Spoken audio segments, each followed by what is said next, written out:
11 y 7, Desayunos Capitales, viernes 12 ya de septiembre. Hoy vamos a hablarles de movilidad. Seguramente que si usted coge el coche de manera habitual para entrar en las grandes ciudades, pues utilizará pues los parkings de estacionamiento regulado o los parkings tradicionales. Bueno, es todo un mundo porque ha cambiado mucho. No tienen nada que ver los parkings o las soluciones de movilidad de hoy, de este año 2025, con las que había hace 3-5 años. Estamos hablando de un segmento que está siendo revolucionado y va a ser todavía revolucionado mucho más por todo lo que es la tecnología, la innovación, y que busca pues que tengamos una experiencia más allá que la de simplemente colocar el coche en una plaza rectangular. Hoy hablamos de movilidad sostenible y lo hacemos con Telpark. Me acompaña aquí en Capital Intereconomía Íñigo Duque. Íñigo Luque. Que me he perdido aquí los papeles. ¿Te das cuenta? Es que los viernes tienen algo muy malo. Eso son los viernes. Yo soy ahí los viernes, hay un poco desastre. Bueno, no sé si los oyentes lo ven a través del canal de YouTube de Radio Intereconomía, pero es que yo por las mañanas me suelo aquí expandir con los periódicos, mi cafecito, bueno. Pero ahí vamos. Bueno, oye, muchísimas gracias por acompañarnos aquí a Capital Intereconomía. Un auténtico placer. Igualmente, Susana, muchísimas gracias. Oye, no tiene nada que ver vuestro negocio hoy del de hace 3-4 años. Nada, no tiene absolutamente nada que ver. Es un sector que tradicionalmente, y todavía hoy el 50% del sector está en manos de operadores, digamos, tradicionales. O sea, que todavía es un sector que está en plena evolución. Nosotros hemos apostado por un cambio de modelo hace ya unos cuantos años. Solo por recordar, tenemos una app, una aplicación que está desde el año 2013. O sea, que eso realmente ya te da una idea de lo pioneros que hemos sido. Sois de los más veteranos, ¿no? Sí, de los más veteranos. Y de hecho tenemos la mayor base de usuarios digitales del sector de movilidad en Iberia. Nosotros operamos en España y Portugal. Estamos ya los últimos datos que hemos publicado son 5,6, pero ayer me chivaron que ya estamos en 5,8 millones de usuarios digitales. Entonces, eso te da una idea de por dónde van los tiros, ¿no? O sea, Telpark ha trabajado mucho en esa digitalización, y esa digitalización es la que está ayudando, es uno de los principales vectores del cambio y de la transformación de un sector que, como tú decías, pues no se parece en nada al que era hace 5 o hace 10 años. 5,8 millones de usuarios digitales. Sí. ¿En qué ciudades estáis? Bueno, estamos en más de 150 ciudades en España y Portugal. Entonces, nuestra base de aparcamientos es enorme. Estamos, por supuesto, estamos en las principales ciudades. Digamos que por peso estamos, sobre todo, tenemos mucho peso en Madrid, en Barcelona, en Bilbao, en Granada, en San Sebastián. Son ciudades donde tenemos una presencia muy, muy importante, pero como te decía, estamos en 150 ciudades. ¿También Portugal y Andorra? Portugal y Andorra, efectivamente. Tenemos aproximadamente, en estos momentos manejamos aproximadamente unas 340.000 plazas de aparcamiento. Estamos en dos segmentos, que son los dos segmentos principales de nuestro sector de actividad: lo que se llama off-street, que es el aparcamiento subterráneo, y lo que es on-street, que es el aparcamiento regulado en superficie, ¿no? Lo que se llama la hora, el SER. Y después el tercer segmento, la tercera pata, donde estamos desarrollando mucho, es todo lo que es electricidad, ¿vale? Cargas eléctricas, que hemos empezado desde hace ya unos cuantos años. Tenemos más de 1.300 puntos de recarga eléctrica. Somos el principal proveedor de carga eléctrica en nuestro sector, tanto en España como en Portugal.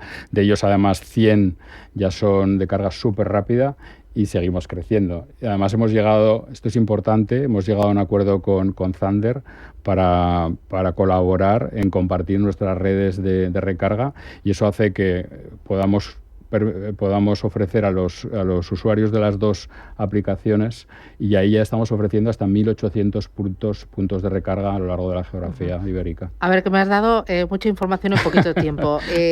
tenéis 3 patas, Sí. off-street, on-street y luego todo lo que son cargas Carga eléctrica. eléctrica. Correcto. He visto que en este primer semestre de 2025 estáis creciendo la facturación a doble dígito, un 11%. De esas 3 patas, ¿cuál es el motor de la facturación? ¿Qué aporta más? Bueno, el motor de la facturación claramente es el off-street, donde tiene aproximadamente el 70% de los ingresos, pero desde un punto es mucho más rentable y tiene aproximadamente es el 90% de nuestro EBITDA. Off-street, o sea, el 70%, pero 90% de EBITDA.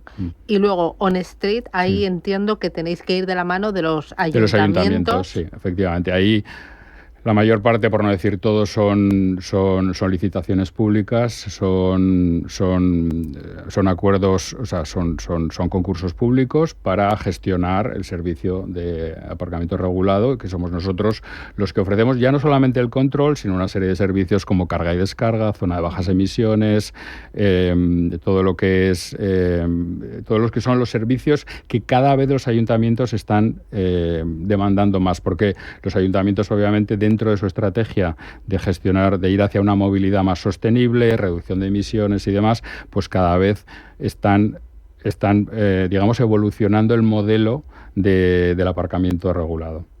Y luego tenéis la tercera pata, que es la recarga eléctrica, que entiendo que eso a día de hoy todavía pesa poquito. Sí. Pero si esto de la movilidad eléctrica va cogiendo impulso en nuestro país, igual que en el conjunto de Europa, como quieren los reguladores, eso tiene un potencial bárbaro. Bárbaro. La ventaja que tenemos, tanto en España como en Portugal, es que digamos, lo que parece una desventaja, que hoy en día la penetración del vehículo eléctrico es pequeña. Eso, la parte buena de todo esto es que, claro, los crecimientos esperados, sobre todo cuando empiezas a ver ya los análisis de las consultoras que están especializadas en el desarrollo de la electrificación en España y en Portugal, los crecimientos son obviamente enormes comparado con el norte de Europa, donde ya hay una penetración del vehículo eléctrico enorme, ¿no? Entonces, nosotros ahí vemos que va a ser un vector de crecimiento importantísimo, porque es verdad que hoy en día, con una penetración pequeña del vehículo eléctrico, mucho más todavía en Portugal que en España, porque en España estamos a la cola de Europa, pero ahí sí, ahí veremos crecimientos importantes. Claro, me decías que has cerrado un acuerdo con Zunder. Sí. Ese acuerdo, ¿qué os aporta Telpark? Bueno, lo que sobre todo es muy complementario por las ubicaciones donde estamos. Nosotros estamos más en centro urbano, ellos están más en carretera, y lo que aporta es, primero, que pasas de ofrecer a tu cliente de 1.300 a 1.800 puntos de carga, y además mucho más distribuidos a lo largo de la geografía, con lo cual estás dando muchas más posibilidades para encontrar ese punto de carga, que a veces, como tú sabes, es un problema. La idea es llegar a colaboración, acuerdos con otros actores. Correcto. Mira, hay uno muy bonito que hemos hecho recientemente, que hemos sido pioneros también en el mercado, que es también otro actor del sector de movilidad, que es Europcar, el Rentacar. Pues con Europcar hemos llegado a un acuerdo por el que, por una tarifa muy baja, la gente que generalmente suelen ser turistas que llegan a un aeropuerto en España o en Portugal, se les ofrece hasta 100 parkings con una tarifa plana cada día, y entonces ellos, cuando alquilan el coche, además ya tienen el parking incluido, con lo cual lo que estás haciendo es ampliar tu base de clientes, estás trabajando en un canal nuevo. Y en definitiva es colaborar con otros actores que son muy relevantes en la movilidad. En este crecimiento lo que os está ayudando es la tecnología. Absolutamente. O sea, sin la tecnología no seríais lo que sois. No, efectivamente. Porque eso entiendo que a mí como usuario me facilita mucho las cosas, me permite un control de mis gastos, de las plazas, de la facturación a final de mes, de las multas, de la actividad, absolutamente todo transparente, ágil, en un solo clic, pero a vosotros también os permite conocerme muy bien, ¿no? Absolutamente de acuerdo. O sea, esa es la razón. O sea, que con vosotros no podría tener ningún secreto. Todavía no estamos ahí, pero sí que vamos a gestionar la información para hacerte la vida más fácil. Es decir, la tecnología hoy en día lo que te permite porque sabéis dónde me muevo y cuánto tiempo estoy en cada sitio. Claro, por supuesto. Y podéis detectar si digo la verdad o no. Uy, ya me estoy montando toda una película de Netflix. No, la realidad es que trabajamos ya trabajamos con análisis muy, muy sofisticados, trabajamos con IA, trabajamos con modelos predictivos, con dinámica avanzada de gestión de datos. Tenemos un equipo de análisis de datos desde hace ya unos cuantos años muy, muy, muy potente. Entonces, en el fondo, detrás de todo esto es conocer cuáles son tus hábitos de desplazamiento y ayudarte a que tu movilidad pues sea al final también más sostenible, pero que también que te ayude. Al final la tecnología ya desde hace muchos años, hay mucha gente que no lo sabe, pero gracias a una serie al final el lector de matrículas hace que cuando vayas a un parking nuestro, pues se abra la barrera, que no tengas que coger un ticket, que cuando salgas, si tienes nuestra aplicación, cuando sales no tienes que ir a la máquina a pagar, que además si quieres ir a cenar a Madrid o a Barcelona, al centro, puedes reservar una plaza en uno de estos parkings que esté al lado de tu restaurante, si vas al teatro. Entonces, en el fondo, todo se trata de hacer la vida más fácil al usuario, porque la tecnología nos ha permitido justamente eso, es saber cómo podemos ayudar al cliente. ¿Y la inteligencia artificial qué os va a permitir? Porque esto es lo que tenéis ahora. Sí. ¿En qué estáis ahora pensando en el futuro? Bueno, la inteligencia artificial no solamente la estamos aplicando a lo que es la operación en sí misma, sino que la estamos aplicando en distintas áreas de la compañía. La inteligencia artificial, sobre todo, está ayudando mucho en el análisis de los datos, en los modelos de predicción y, sobre todo, ayudar a gestionar de una manera mucho más eficiente esa movilidad que conjuntamente con la información que tenemos del cliente y ese diálogo que te permite la aplicación, porque en definitiva esto es un diálogo en dos direcciones. Nosotros hablamos con el usuario nos da también sus impresiones y esa es la dinámica que nos permite gestionarlo todo mejor. De todas formas, ahí se abre un mundo tremendo, ¿no? Sí. Y a lo mejor dentro de 2 años estáis haciendo cosas que ahora no imaginabais, sí. Con esos datos, ¿no? Sí. Y con esa capacidad, igual que pasa ahora.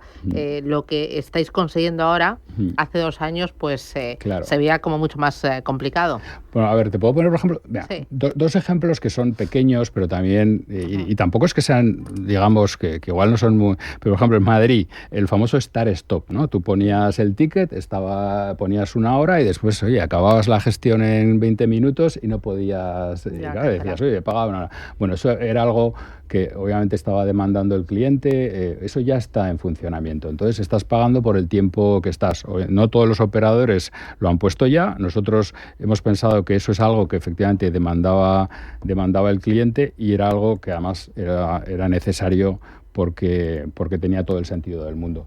Otras cosas como la tecnología que nos va a ayudar, pues la tecnología nos va a ayudar también a buscar cuáles son, estás en la calle, buscar las plazas, buscar espacios donde vas a poder aparcar. Eso te permite, oye, que tú tengas que dar menos vueltas para buscar el espacio libre y en última instancia estás reduciendo las emisiones porque tienes un coche que en lugar de estar ahí 20 minutos dando vueltas, pues puedes...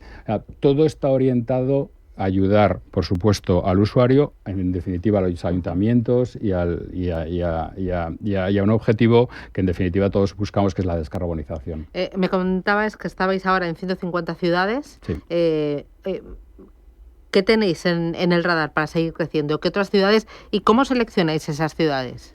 Sí. Pues, a ver, nosotros todavía hay ciudades en las que no estamos y nos gustaría estar. El enfoque para conseguir estar en nuevas ciudades es doble, o bien vía entrada con una licitación pública porque hay una oportunidad, o bien a través de poder la compra, ¿no? Nosotros somos muy activos también, de hecho llevamos ya casi 34 millones en la primera parte del año en lo que es inversión directa en compra de nuevos aparcamientos. Entonces, a nosotros ¿qué nos gusta? Nos gusta también una cierta concentración en núcleos de población que te permite eficiencias operativas por un lado, pero también dar un mejor servicio tanto a los ayuntamientos como, por ejemplo, llegamos a acuerdos con asociaciones de comerciantes, ¿no? Entonces, al final, el poder tener una red amplia dentro de una misma ciudad, como hablábamos antes, el tema de Europcar, viene un turista a Lisboa, por ejemplo, a Oporto, que se está moviendo por toda la ciudad. Si tú le ofreces una red amplia, pues entonces lo que consigues es que ese turista le merezca la pena, porque puede estar moviéndose con su propio coche que ha alquilado a lo largo de... Una experiencia bárbara, ¿no? Sí, la verdad es que... Y haces fácil las vacaciones. Sí, se lo facilitas porque, oye, todos sabemos lo que es, sobre todo en ciudades turísticas. Nosotros, generalmente, nuestros parkings suelen estar en zonas de alta demanda, pues zonas comerciales, distritos administrativos, turísticos. Entonces eso hace también que puedas gestionar mucho mejor la oferta al cliente y que para el cliente sea mucho más conveniente. Fíjate, el otro día también hablaba con una empresa que se dedica a hacer las SIMs. Cuando tú te vas de viaje, pues simplemente en el móvil tú llegas a tu destino, ya sea Turquía, Irlanda o Argentina, y enciendes tu móvil, le quitas el modo avión y empiezas a operar. Ellos. Claro, y decía, es que ahora, una vez que lo utilizas, dices, es que no entiendo la vida de otra manera, los viajes de otra manera. Pues ahora también las soluciones de movilidad. Sí, mira, nosotros al final, nosotros ya no nos consideramos un operador de aparcamientos. No. Nosotros nos consideramos una empresa que tenemos un ecosistema de movilidad, porque al final un aparcamiento ahora es una especie es un hub, ¿no? Un hub intermodal en el que tú puedes ver no solamente ya la parte de aparcamiento de toda la vida, ahora empiezas a ver todo lo que son cargadores, tienes la parte de logística de última milla, que se está utilizando también ahora los aparcamientos para hacer logística de última milla, tienes flotas, pues las típicas Uber, tienes car sharing, tienes lavado ecológico, en fin, lockers. Entonces, hoy en día lo que estás consiguiendo es que un parking sea otra cosa, que no tenga nada que ver. Y yo te invito a ver nuestro parking de Plaza del Carmen, que es nuestro... Eso lo hace aposta porque sabe que tengo un poco de miedo a los parkings que son estrechos, con muchas curvas y con varias plantas de profundidad, y me ha dicho, tienes que superarlo y con nosotros lo vas a hacer. Y yo creo que sí, si no te acompaño yo, de verdad que... Nunca me habían invitado a una experiencia así. No, me imagino que esta es la primera vez, siempre hay una primera vez para todo, entonces de verdad que te animo a que vengas, te acompaño, de verdad, encantado, para que veas lo que se puede hacer hoy en día. Es muy clarificador. Yo creo que si entras en el aspecto del aparcamiento, la luz... ¿Cuántos sois en el equipo? Bueno, ahora somos más de 2.000 personas. 2.000 personas, fíjate. Oye, y me habías dicho, no sé si te he cogido ahí mal el dato, 34 millones de inversión en los 6 primeros meses del año. Sí. O sea, el objetivo, el conjunto del año, ¿cuánto vais a invertir? Bueno, nosotros estamos aproximadamente en 50 millones al año, pero por ejemplo el año pasado hicimos 100, porque hicimos una adquisición muy, muy grande. Entonces, bueno, tenemos es variable. Nosotros invertimos en función del interés de... ¿La próxima adquisición dónde? Bueno, Madrid y Valencia estamos muy activos y veremos algunas cosas allí. Vale, Madrid y Valencia. Íñigo Duque, CFO en Telpark. Oye, enhorabuena. Muchísimas gracias, y nada, Susana. Tenemos la visita al parking del Carmen, ¿no? Cuento con ello, por favor. Yo me voy, sí, por supuesto. Un placer. Me llamo Fittipaldi en casa, ten cuidado. Gracias, un placer. Gracias a ti, Susana. Un abrazo, adiós. Filantrópico, la mejor forma de tomar café en la oficina, te ha ofrecido este espacio.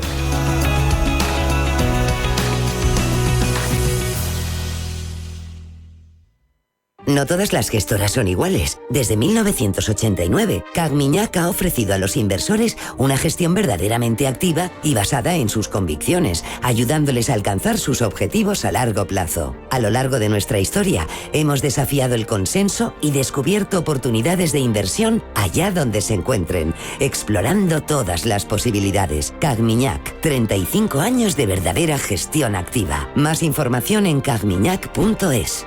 Comunicación comercial. Invertir implica un riesgo de pérdida de capital. Los grandes deportistas como Carlos Alcaraz siempre quieren más. ¡Más! ¡Más! Nueva gama de El Pozo Bienestar Más Proteínas. Pavo, pollo y jamón cocido, ahora con un extra de proteínas. Para los que quieren siempre más. El Pozo, 70 años siendo uno más de la familia. ¿Cómo que la mercancía no quiere salir? Que no quiere salir del almacén. Está preocupada. El cliente es nuevo y no sabe si va a pagar o no. ¿No se la puede convencer? Dice que o hay seguro de crédito o no sale. Nada protege mejor de un impago. Y ningún seguro protege como el de Crédito y Caución. Llame a la tranquilidad por su nombre en créditoycaución.es. Si eres emprendedor, profesional o empresario y quieres estar al día en los temas que afectan a tu empresa, Cultura Emprende es tu programa. De la mano de Alejandra Rompedrique, Víctor Delgado y Ángel Calvo Mañas, conocerás las experiencias de otros empresarios y estarás al día en marketing, formación, tecnología, fiscalidad, eventos y más. Los viernes de 6 a 7 de la tarde en Radio Intereconomía.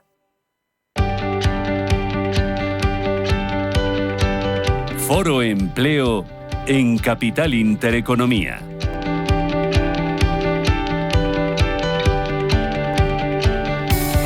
Y 28 minutos de la mañana, al menos en Canarias, abrimos nuestro Foro Empleo. Hay que hablar este viernes, como no, de la noticia de la semana, que es ese no del Congreso a tramitar la reducción de la jornada laboral. No hubo sorpresa, pero vamos a ver qué escenario se abre ahora y cómo afecta, si finalmente sale la medida, a las empresas, a la productividad. Es algo de lo que vamos a hablar también esta mañana en nuestro foro. España, que está bastante atrás en cuanto a posiciones se refiere, si lo comparamos con otros países europeos en lo que a productividad se refiere. Vamos a ver cuáles son los problemas. Vamos a hablar también del registro horario, de todas las cuestiones que afectan mucho a todo esto de la reducción de la jornada, el control.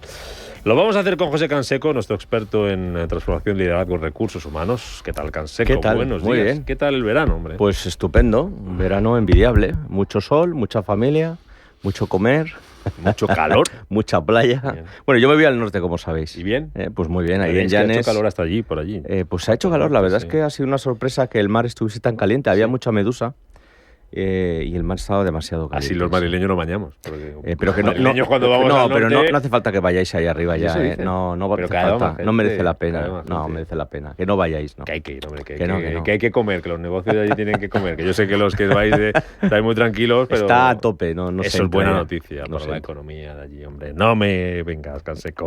José Luis Fernández Santillana, director del Gabinete de Estudios de Uso, presidente de CEOMA. Buenos días. Hola, buenos ¿Cómo días. estás? También, yo Muy creo que es bien. la primera vez que nos vemos después de vacaciones, ¿no? Sí. Sí, yo también, es verdad. Sí. Sí. Nada, muy bien, se acabaron, pero bueno, bien, o sea, Volverán. volverán. Pero fíjate, esto que decías, es decir, yo lo que he notado, que he estado fuera, digamos, en zona de playa la última semana de agosto, la primera de septiembre, menos actividad, pero Pues- potente. Te digo, zona de playa, del Sí, Mediterráneo, restaurantes cerrados por la tarde, Sí. por la noche. Llegamos a las 3 de la tarde un día y nos vimos dificultades para encontrar un sitio para comer a las 3 de la tarde. Ujú. O sea que, bueno, comparado, digo, mismas Ya. fechas, mismo Sí, sí. sitio. A ver, a mí lo No que me sé dicen... si es significativo o no, pero me pareció un bajonazo de Sí. actividad Yo habitual. estoy en Llanes un mes al año, como sabéis, y voy a algún puente y tal, pero básicamente un mes al año. Tan chulo. Y lo que me está diciendo, ya lo decían el año pasado y el anterior, pero este año las inmobiliarias están locas porque es que se vende todo y ya no queda nada que vender. O sea, la gente está comprando parcelas, casas derruidas, hoteles que no funcionan, se está vendiendo todo, no en Llanes, sino en la zona del norte, Cantabria incluido, Galicia también. ¿Pero con qué objetivo? ¿Con qué interés? Pues parece ¿Para vivir ser o que, para luego parece ser que hay alquilar? mucha gente que se quiere venir a vivir a finales de los 40 y pico, 50 y pico años, o una jubilación activa, como decíamos antes en broma con José Luis, y se quiere ir al norte a vivir. Un tema de calor, un tema de tranquilidad, un tema de bueno, quizás no tanto jaleo, ¿no? Con las ciudades y demás. Pero, yo es lo que preguntaba, oye, ¿pero la gente se viene a vivir o es que quiere tener una casa de segunda residencia? Hay un poco de todo, ¿eh? Qué importante Pero hay para esa- mucha gente que se ha ido a vivir. De hecho, qué importante, Canseco, para esa gente que se quiere ir a Sí. vivir, o los que se lo quieran plantear, y relacionándolo con el empleo, Sí. que haya una buena infraestructura de comunicaciones, de telecomunicaciones, para la gente que quiera Sí. teletrabajar. Sí, por ahí la ejemplo. hay, Esa ¿eh? zona o otras zonas de interior mi de experiencia, España. que no sé si es la más significativa, pero Sí, sí. mi experiencia es que la hay. Vamos, yo no he tenido ningún problema. Tú sabes que por mucho que te vayas de vacaciones un mes, el portátil va en la maleta Sí, sí, sí. y trabajas, ¿no? Pero fíjate, Y no he eso- tenido ningún problema Pero ahí. fíjate, eso dice Rubén, yo creo que es clave, ¿no? Es decir, porque, digo, más allá de que la gente se traslade a vivir por Sí. determinadas circunstancias, que haya Sí. una buena infraestructura de telecomunicaciones, digamos, si la gente tiene niños todavía en edad escolar, que haya esa facilidad de acceso, Sí, facilita mucho las cosas, incluso a fijar la población. Quiero Sí. decir, si tú puedes manejarte desde tu casa en un pueblo, digamos, en el ámbito rural sin problemas de desplazamientos, te quedas. Si no es así, o no tienes garantizado un mínimo de infraestructura para que los niños cuando llegan a la edad escolar tal, no te vas a complicar. Te vas. Claro. Entonces esto es clave, ¿no? Es decir, que buena parte de la brecha digital tiene que, yo creo que ayudaría mucho si esto se activa más para que la gente fijar población en los medios rurales. Sí. Oviedo, por ejemplo, está creciendo exponencialmente desde que han metido el AVE hace unos pocos años, ¿no? Porque la comunicación era por carretera con Asturias, bueno, y por avión, ¿no? Pero poca gente iba en avión a Asturias, ¿no? Ahora hay mucha gente que va en AVE a Asturias, ¿no? Y el norte está muy bien comunicado, quizás por tren, Llanes y las dos alas, Oriente y Occidente, no está tan bien comunicado por tren, sí por autobús, y sí por carretera, que está la autovía del Cantábrico, que es una maravilla de la ingeniería, y se vive muy bien. Mi sensación, mi opinión, sin haber dado demasiadas vueltas a esto, es que la gente está preparando el terreno para cuando tenga más edad, para que venga una subida de la temperatura en 5 o 10 años quizás un poco más extrema, que ya lo está siendo, ¿eh? O sea, yo desde julio hasta finales de agosto... En mi casa no se puede vivir sin aire acondicionado y no se puede dormir por las noches, y en muchas casas. Esto que dice del teletrabajo, vale. Yo creo que la gente, está preparando el terreno. Vale tanto para nivel nacional como para nivel internacional, ¿eh? Porque tú dile a un nórdico que se venga a España a teletrabajar, manteniendo el sueldo de allí. Claro, y pero dice que cuando sale el primer avión. No, claro.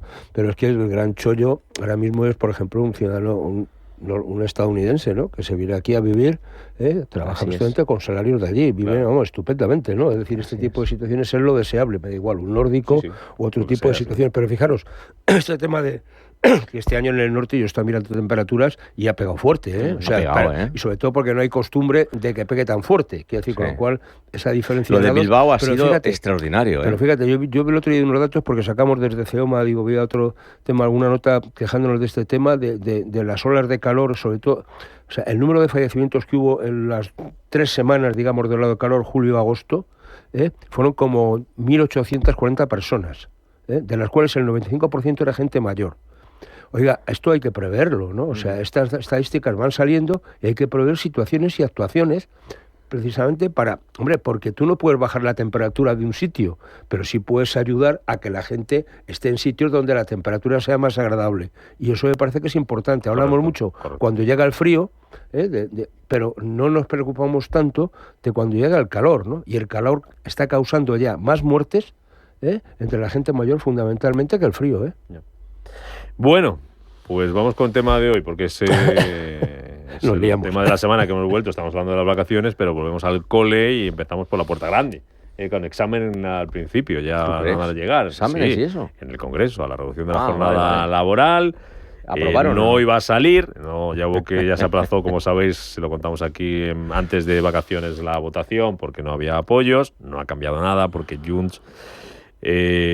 no sé si siguiendo un poco las directrices o la postura de la patronal catalana vinculada a CD Fomento del Trabajo, que no está a favor, pues Junts ha dicho que no sale adelante. Y ha habido lío esta semana en el Congreso y se ha hablado de lucha de clases, se ha hablado de muchas cosas. Comisiones obreras y UGT se han encerrado en una iglesia en Vallecas, en Madrid, para protestar por esta medida, que no sé si ya se da por perdida, Canseco, José Luis, o la ministra volverá a la carga. Yo creo que volverán, porque digo que este tema está ahí, ¿no? Pero a mí es que todo esto me da... yo creo que esta es la crónica de una muerte anunciada. Todo el mundo sabía que esto iba a fracasar, ¿no? Es decir, primero, porque nació hasta mal... Pedro Sánchez, que se fue al cine. Bueno, ahora monta una consulta pública al día siguiente. Sí, sobre el registro horario, ¿no? Es decir, ya al está, día siguiente yo ya recibí la consulta pública. Ya está. La consulta funcionando sobre el registro horario, que era una parte de la norma. Con lo cual, al final, fíjate que aquí hemos hablado muchas veces de que junto a la reducción de jornada, que yo apoyo, me parece que es bueno, o sea, creo que objetivamente es una cosa que puede ser buena si se hace bien. Podemos luego matizar el qué. Es un problema del cómo, José Luis. Podemos matizarlo. Lo que dices y luego nos cuentas cómo crees tú que se haría bien. Que el tema de fondo, que a mí me preocupaba más, era todo el tema del registro horario, porque eso a las pymes, donde hay muchísimo empleo en nuestro país, las machaca. Porque lo que lleva consigo es una automatización y un estar conectado en tiempo real continuamente con la Inspección de Trabajo para que pueda verificar el registro horario, cómo entra o no sale la gente. Más allá de la ley de protección de datos, que tengo tan claro de que los datos de los trabajadores se puedan exponer de esa manera. Pero este tipo de situación, tú dile a un señor que tiene 2 empleados, 3 empleados, que tiene que gestionar todo un equipo informático para conectarse. Sí, bueno, o sea, esto es de locos. Primero, y esa fiesta, primero tú dile a ese ¿quién la paga, trabajador, ¿no? Bueno, que tiene 2 o 3 trabajadores, tú dile que va a tener que trabajar o menos horas al día o un día menos a la semana. Pero claro, a ver, porque una gran superficie, más mal que bien, pero no se puede adaptar. Pero el problema la parte es el tecnológica no me preocupa. Pero no, fijaros, sí, termine. Yo creo que hay 2 cosas que hay que distanciar. Lo que son las pymes, que es la gran realidad empresarial de nuestro país, y tal y cual, que es más difícil. Todo esto se puede ajustar. Es decir, hombre, si yo en vez de abrir a las 8, abro a las 8:15 y luego cierro un poco antes, y la gente depende de qué tipo de clientela, depende de qué tipo de negocio. Aquí lo que me parece que fallan son los tiempos de ejecución. ¿Durante cuánto tiempo? Digo, siendo realistas, O sea, llevamos con la jornada de 40 horas 40 años. Hombre, las formas de producir, las formas han avanzado. Es decir, antes utilizábamos una máquina de estas, las Olivettis, clink, clink, clink, clink, y ahora ya nadie utiliza un Olivetti. Fijaros el tiempo de trabajo que se utiliza, la llegada de la inteligencia artificial, la IA, en los procesos de producción. Es decir, me da igual, en el ámbito de la construcción, las impresoras 3D, es decir, hay muchas formas de producir que no necesitan tanta mano de obra, ¿no? Esto me parece que es evidente. Y que, por tanto, con menos tiempo de trabajo se puede ser, o debería serse igual o más productivo. Con lo cual se podría hacer perfectamente, ¿no? Y yo sigo de los que sigo pensando que en España la actividad económica que tenemos no nos permite ahora mismo sustentar 40 horas de trabajo. Esta es la realidad. Es decir, la jornada media efectiva que se está trabajando es de 31 horas. Actualmente, bueno, esa es la media. Sí. Vamos, datos de la EPA, no me invento una, y de la Contabilidad Nacional, que habla de tiempos de puesto de trabajo a tiempo completo, allá las horas, trimestralmente, las divides entre el número de semanas que hay, promedios, ¿no? Y te salen, son promedios. Promedios por el sector de actividad, ¿no? Promedios, vale. Con lo cual dices, oiga, si la mayoría de la gente está con 31 poquito, con unas décimas, oiga, hasta las 40 teóricas o hasta las 36 y media hay mucho colchón, ¿no? Sí. Entonces, ¿qué tenemos en España? Mucha gente a tiempo parcial, que es la que se puede beneficiar de esta reducción de jornada, porque la reducción de jornada lo que llevaría directamente a toda la gente que está con jornadas parciales es a un incremento salarial adicional, sí. Porque ningún empresario va a disminuir la jornada de trabajo de una persona que ya tiene a tiempo parcial, sí. Porque la tiene por lo que yo creo que el debate es y es de eso complejo, no se está hablando, que es el tema de fondo. Yo creo que el debate es complejo y no se está abordando, y digo por parte de la Administración, con la complejidad que tiene. A mí la parte tecnológica no me preocupa. Quizás hace un par de 3 años me preocupaba, ahora no. Cualquier solución tecnológica de 15, 30 euros al mes te soluciona eso. O sea, no es problema. Otra cosa es montarlo, instalarlo, implementarlo, tal, que al principio es un poco de lío. No genera problema, de verdad. O sea, el que tengamos una jornada de 40 horas, cuando realmente hay mucha gente que hace 31. Yo tenía la cabeza de las 32, por eso te he preguntado, ¿vale? Pero bueno, el 31 a 32 me da igual, estábamos en la frontera de las 30, ahí. ¿Vale? Pues tampoco me preocupa.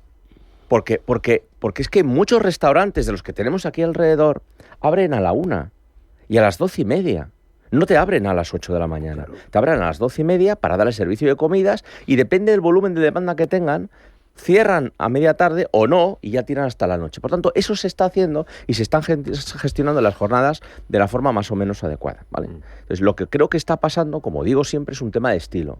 La ministra y gran parte de la administración pues genera rechazo en un volumen importante de la ciudadanía y por tanto algunas propuestas que ellos llevan a cabo pues per se generan rechazo. Y segundo, hay un tema de estilo. Pero... O sea, no se puede ir disparando cañonazos y con la no conciliación que ya ha hecho gala y teniendo en cuenta que la PYME, que es el 98,9% de las empresas de este país, pues puede sufrir porque hay mucha diversidad. Sí. O sea, aquí lo que no vale es el café para todos. Y por supuesto, y por terminar, estamos hablando mucho de esto. ¿Llevamos cuántos años? Perdón, ¿3 años hablando de esto? Bueno, casi. Casi 3 años hablando de esto. Y de aquí a 10 o 15 años, por la 314, vamos a reducir la jornada, porque no va a haber trabajo para todo el mundo. Pero por eso me parece que hay que prever. Y es probable que no sean ni 30 horas. Que sí, entonces, por favor, hagamos un poquito pero en ese escenario que plantea Canseco, yo entiendo que va a haber que reducir la jornada, va a haber que reducir también las horas de trabajo y el salario. No, No, porque es que ese es el debate que no estamos teniendo. No, pero vamos a ver. Pero esto ya es un tema viejo ya cuando, pero no de ahora, sino de teóricamente. Es decir, cuando se plantean estas reducciones estructurales, digamos, de la jornada de trabajo, nunca se acompañan de una reducción salarial, porque eso lo que llevaría es a un incremento natural del pluriempleo. Tú tienes que mantener el salario precisamente para que eso no suceda y de alguna manera mantener la propia estructura laboral que existe, ¿no? Porque si no te la cargas. Es decir, en España ya se ha incrementado, amigo mío. Claro, pero si el problema es que no hay productividad. En estos últimos años de la reforma laboral, con tanto, lo que está pasando es que el contrato indefinido se ha convertido en un contrato precario. Eso es lo que está pasando en la práctica, con muchas jornadas parciales, con mucho pluriempleo. Es que el pluriempleo ahora mismo en España está rozando las 700.000 personas pluriempleadas. Fijaos, esto es una barbaridad. Es que todos los meses hay 18 o 20.000 personas que se les hace más de un contrato indefinido. Eso se llama pluriempleo puro y duro. Cuando yo era un chaval, que ya creo que no lo soy, claro, eso es trampa. Venían los candidatos hacíamos la selección y tal, venían los candidatos, y una de las cosas que te preguntaban en la parte de preguntas era qué tipo de contrato me vais a hacer. Ahora nadie pregunta eso. Porque da igual. Da igual que sea indefinido, que sea temporal o que sea la madre que lo parió, con perdón, ¿sabes? O sea, es que no importa. Ha perdido valor la estabilidad y el contrato indefinido. Más allá de una indemnización y demás. Ha perdido valor. Lo importante es el aquí y ahora, cuánto me vas a pagar y cuánto dura ese proyecto o esa misión. Mira, fíjate, por daros un dato de esto, O sea, también porque lo que se ha la prioridad del candidato y de la generación ha cambiado. Las bajas por no superar el periodo de prueba desde antes de la reforma. Ahora se han incrementado en un 797%. Eso y disciplinario, es lo que se está haciendo, José Luis. No, los disciplinarios han caído. Sí, porque no se llega. Sí, porque no han llegado, no llegan. Porque no llegan a hacerlo, siquiera directamente ya por esta vía se va fuera. Y luego, todo lo que tiene que ver con el cese de actividad de los fijos discontinuos, pues se ha incrementado por encima del 700%. Dice, oiga, pues esto ¿de qué estamos hablando? Esta es la realidad del mercado laboral que se está construyendo, ¿no?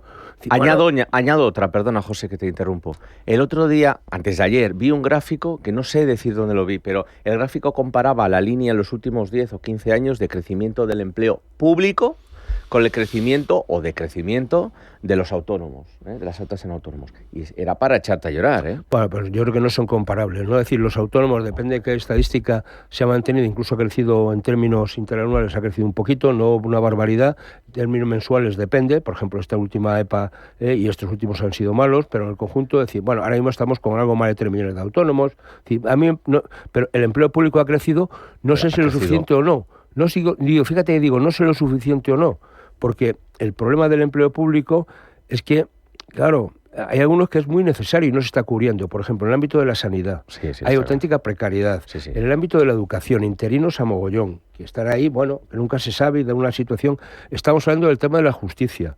Es decir, hombre, ¿para cuándo el juicio? Oiga, ¿para el año que viene? O sea, o para dentro de 7 meses. Es que no hay personal, quiero decir. Es decir, hay ámbitos de la función pública que están dotados desde el punto de vista de personal, o sea, objetivamente. Pero por contra, seguramente en otros ámbitos sobran. Entonces, ahí hay que hacer un ajuste. Pero luego, a mí me parece que otro tema del que se está hablando poco, y no me quiero tirar piedras, dice como sindicalista, del propio tejado, pero es todo el tema del teletrabajo mal utilizado en el ámbito de las administraciones públicas.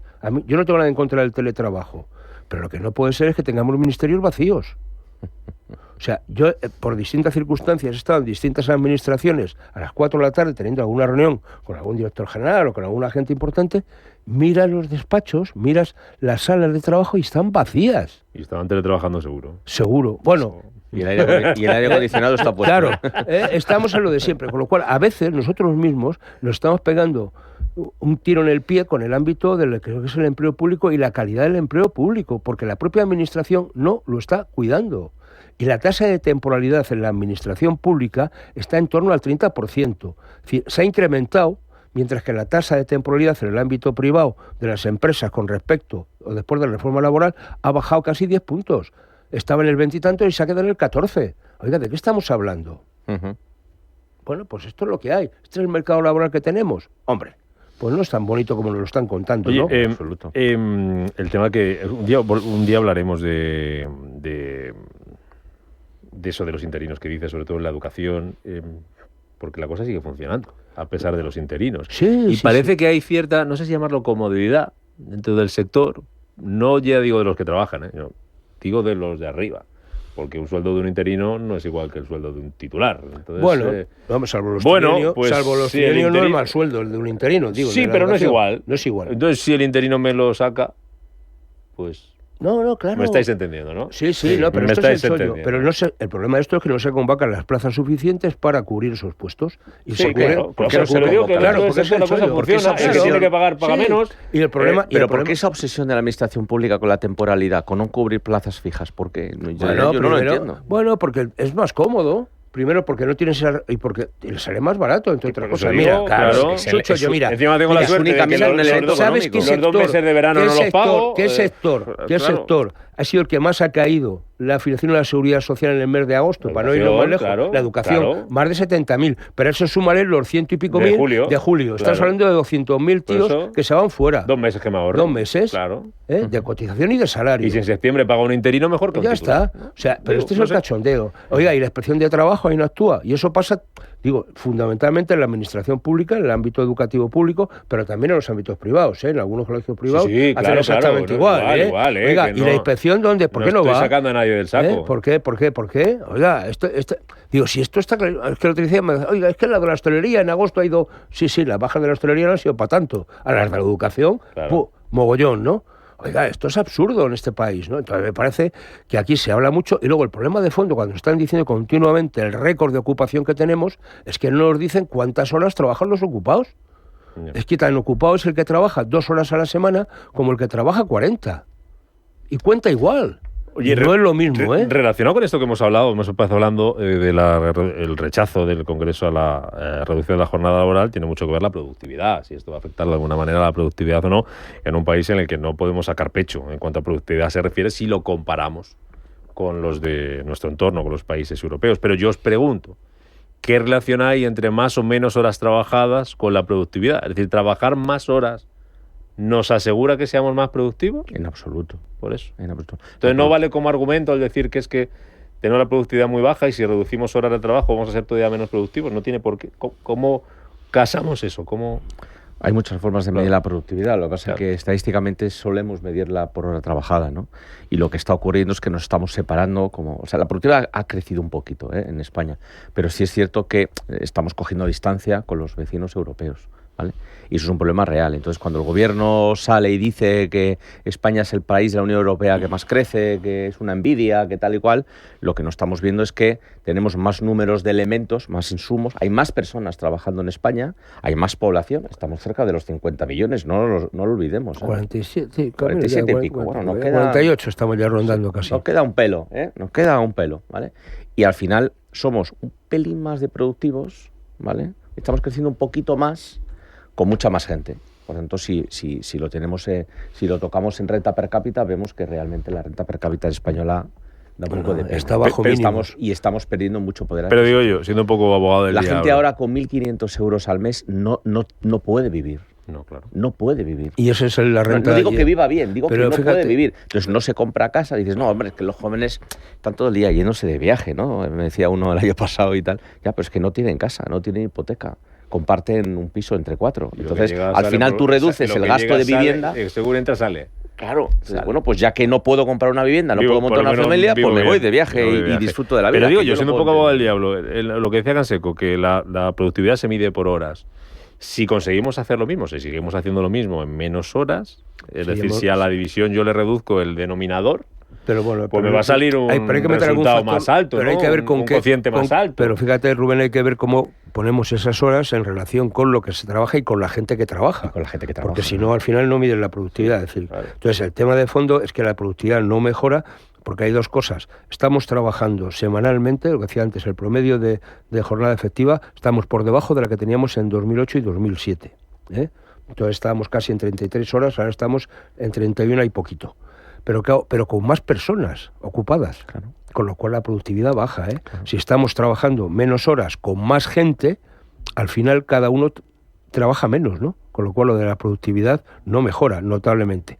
Y luego también tiene que ver mucho la productividad, la forma de medirlo con la parte que es, ¿cómo le diría yo? Es decir, la parte del tipo de empleo o del tipo de actividad económica que hay en España. Es decir, los trabajos relacionados con el ámbito de servicios, que es la gran mayoría, son menos productivos o mano de obra muy intensiva que los trabajos de carácter más industriales, es decir, más tecnológicos, pero donde la productividad es mucho más alta, ¿no? Y ese es un gran gap que tenemos. O sea, pero llevamos 30 años diciendo que vamos a cambiar el modelo productivo, pero no se hace. Y seguimos peinándonos de lado. Porque eso, claro, porque al final no se ponen los medios para que ese cambio se da, porque nos va muy bien. Porque es pensar con mirada larga, a largo plazo, y al político español no le interesa pensar en largo plazo.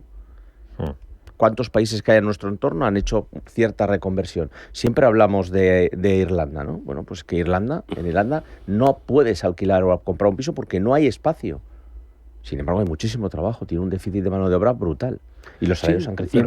Pero vete a Portugal, que está aquí al lado. O Portugal, sí, tiene razón. ¿Cómo se podría arreglar el problema de productividad en España? ¿Qué hacen otros países que no hagamos nosotros? Bueno, hay que invertir, hay que potenciar el talento, hay que invertir en tecnología, hay que hacer I+D+I, hay que crear sistemas y hay que dimensionar los servicios. ¿Vale? Y con todo eso generas productividad, subes los salarios y generas un círculo en el que pues la gente tiene más poder adquisitivo, gasta más, vive mejor y tiene mejor salarios, pero porque genera productividad. Y por tanto, valor añadido no solo a la compañía, sino a. Pero eso tiene que ver mucho con el modelo. Y con eso de ya. qué tipo de trabajo y la parte tecnológica. Es que te iba a preguntar, decías antes, José Luis, yo estoy a favor de que se reduzca la jornada laboral si se hace bien. Sí. Con eso que decía Canseco, esos ingredientes. Bueno, seguramente eso ayudaría. Pero ¿estaríamos empezando a hacerlo bien? Bueno, posiblemente eso ayudaría, pero yo creo que el tema de fondo es, primero, hay que darse un tiempo para saber que vamos a empezar y vamos a llegar a esa meta. Y vamos a dejar que la gente se vaya organizando formalmente para que puedan llegar, mediante acuerdos, que sería lo ideal. Y luego tú, a partir de tal tiempo, venga, esta es, y no pasaría nada si tú has dado un tiempo suficiente para que la gente se adecue.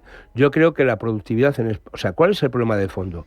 Es que la productividad va a mejorar si realizamos trabajos que tengan más valor añadido, es decir, porque si no, no funciona. Es decir, oiga, por mucho que le quieras poner... Estupendo. ¿Cuáles son esos? Hacemos una lista de cuáles son esos. Cambiamos el modelo productivo. Con los ámbitos tecnológicos, tiene que ver con los ámbitos industriales, tiene que ver con el I+D+I, tiene que ver con todo este tipo de cosas. Está muy bien lo de poner copas, es una cosa estupenda, pero bueno, uno mejora la productividad en un bareto cuando ya te van con un aparatito y ya no toma nota, es decir, pero también a todos nos hacía gracia ese típico camarero que estábamos 10, llega, todos le pedíamos de lo que fuese, no tomaba nota de nada y nos traía cada uno lo que hacía, ¿no?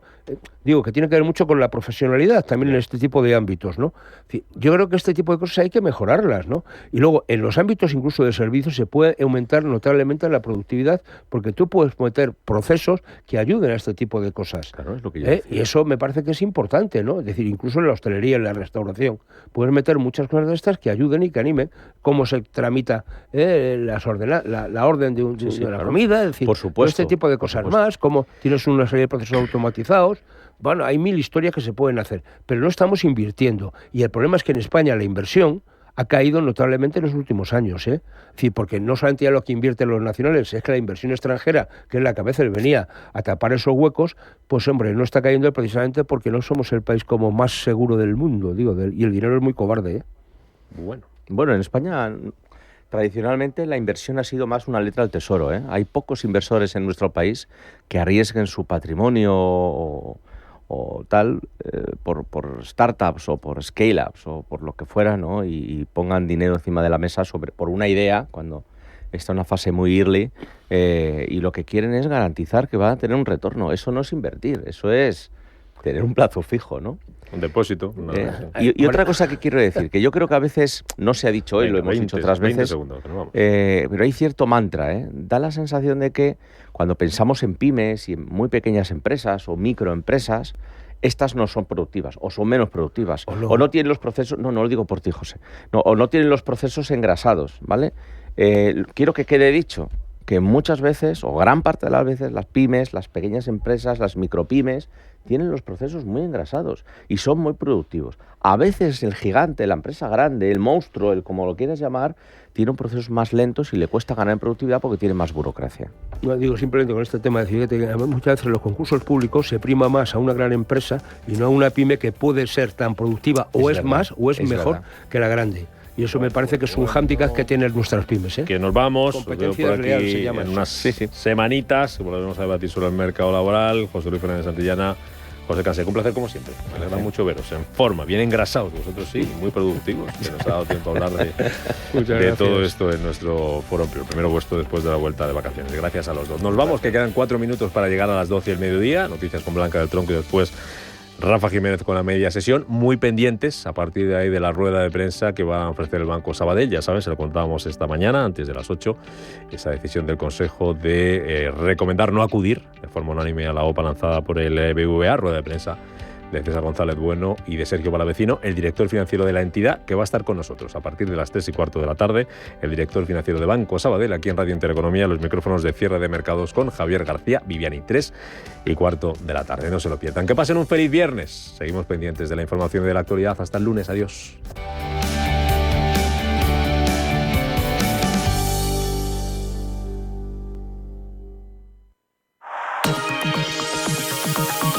La dirección de Radio Intereconomía no se responsabiliza ni comparte necesariamente las opiniones y consejos de sus colaboradores o las realizadas por terceros ajenos a este programa.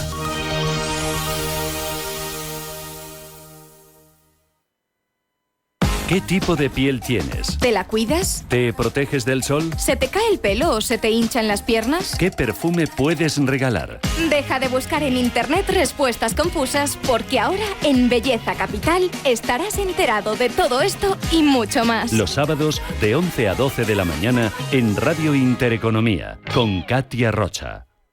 Radio Intereconomía.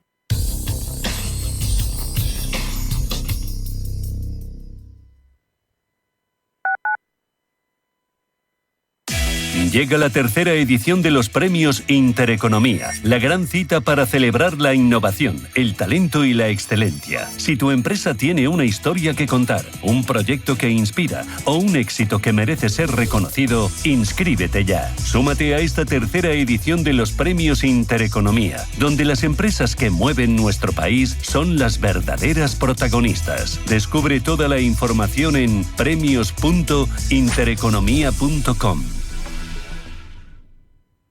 Ahora con Hyundai, la libertad ya no es solo salir de la ciudad, también es poder entrar en ella. Disfruta de la libertad de moverte sin restricciones con la gama híbrida y eléctrica de Hyundai y conduce un i20 híbrido desde 95 € al mes durante 48 meses. Financiando con Banco CTLM hasta el 31 de octubre de 2025. Infórmate en Hyundai.es. Estamos en constante cambio. El mundo cambia. Cambia nuestro entorno. Cambios que nos hacen reflexionar. Cambios que nos hacen apostar por fórmulas diferentes. En la radio apostamos por el sector inmobiliario. Súmate al cambio con Intereconomía Inmobiliario. Cada miércoles y jueves a las 11 de la mañana. Con Elena Fraile. En Radio Intereconomía. Nos sumamos al cambio. Radio Intereconomía. Si eres un family office, un inversor institucional y quieres invertir, Sirena Invest es tu aliado. Sirena Invest es una promotora inmobiliaria con más de 15 años de experiencia en el sector inmobiliario polaco que ofrece invertir en una de las economías más pujantes y rentables del mundo. Polonia. Recuerda, sirenainvest.com con Y o llámanos al 648 019495. Radio Intereconomía, la radio de los negocios para estar bien informado. Eres lo que escuchas.